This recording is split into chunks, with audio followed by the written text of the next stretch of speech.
తెలంగాణ ముఖ్యమంత్రి home minister Revanth Reddy Gachibowli circle inspector Mohammed Habibullah Khan ని transfer చేయడం రేవంత్ రెడ్డి అవినీతి ఆకాశాన్ని అంటుకుందని 100 రుజువుల్లో ఇదొక రుజువు.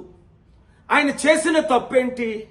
Ponguleti Srinivasa Reddy king of corruption కొడుకు మీద ఎఫ్ఐఆర్ ఫైల్ చేసినందుక అని మీడియాలో రచ్చ రచ్చ అవుతుంది. నేను గత శుక్రవారం ఆనరబుల్ తెలంగాణ హైకోర్టులో కూడా ఇది పలికే ఈ ఉదాహరణ చూపించాను.